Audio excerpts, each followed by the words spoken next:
रामपुर गांव के सन्नाटे को चीरती हुई वह नीली कोठी महज एक हवेली नहीं, बल्कि एक जीवित नरक थी।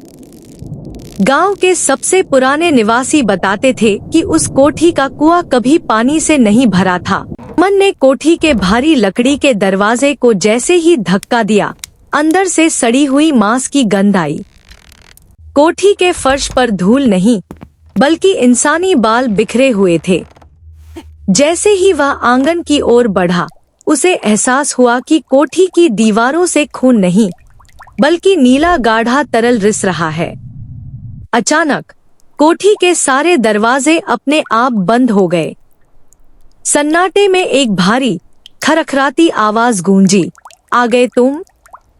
हमने तुम्हारी जगह सहेज कर रखी थी।" नरक का द्वार।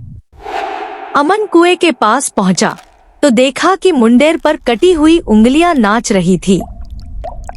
कुएं के अंदर झांकने पर उसे पानी नहीं, बल्कि हजारों जलती हुई आंखें दिखाई दी। वे सब अमन की ओर देख रही थी। अचानक कुएं के अंदर से एक हाथ निकला।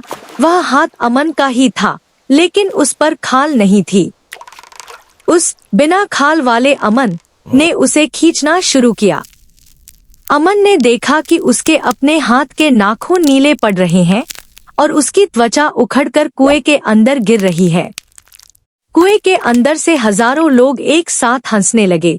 वह हंसी किसी पागल खाने के शोर जैसी थी। अमन ने भागने की कोशिश की, पर उसे एहसास हुआ कि उसका शरीर अब उसका नहीं रहा। वह मुड़कर भागा और किसी तरह खिड़की तोड़कर बाहर कूदा। वह घर तो पहुंच गया, लेकिन उस रात के बाद अमन कभी सो नहीं सका।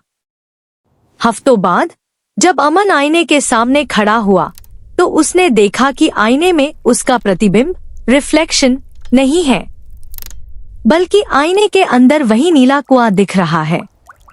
और सबसे डरावनी बात, अमन के कान के पीछे से एक छोटा सा नीला हाथ बाहर निकल रहा था, जो धीरे धीरे उसे अंदर की ओर खींच रहा था।